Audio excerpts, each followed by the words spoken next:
Do wykonania nóg pająka potrzebujemy elastyczny drut.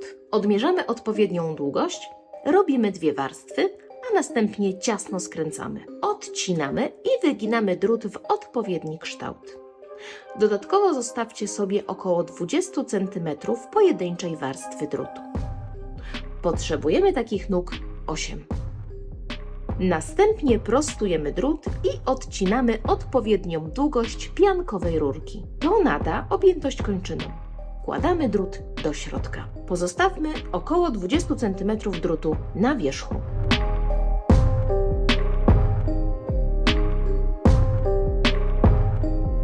Styropianowe kółko posłuży za stelaż. Przyczepiamy do niego nasze kończyny, mocno ściskając drut.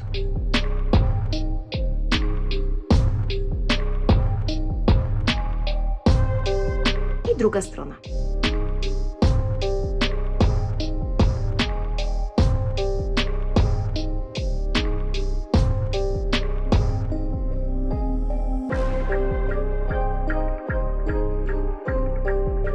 Aby nasze nóżki nam nie wyskoczyły, przyklejamy je ciasno taśmą.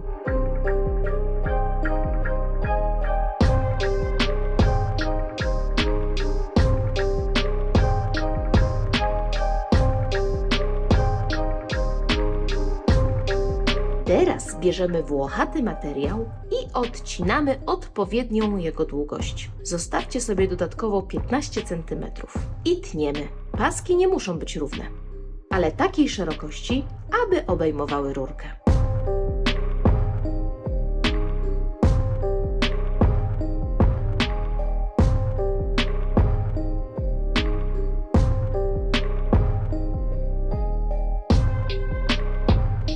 Gotowe? Teraz przy pomocy kleju na gorąco wystarczy materiał przykleić.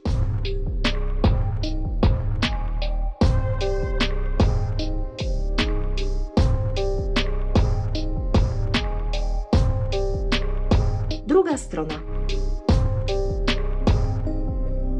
Jeszcze środek. Im materiał bardziej włochaty, tym mniej widoczne łączenia.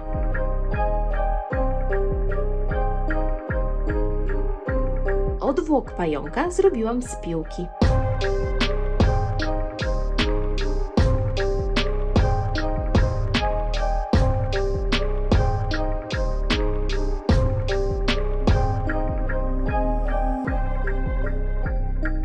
Gotowe? Teraz nóżki w górę.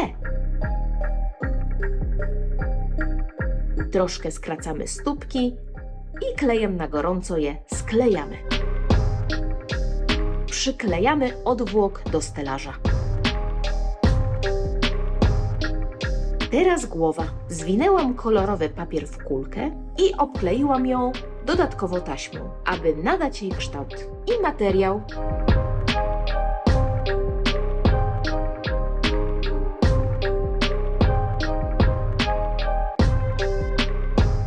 Jeszcze zębiska pająka i wszystko przyklejamy do całości klejem na gorąco.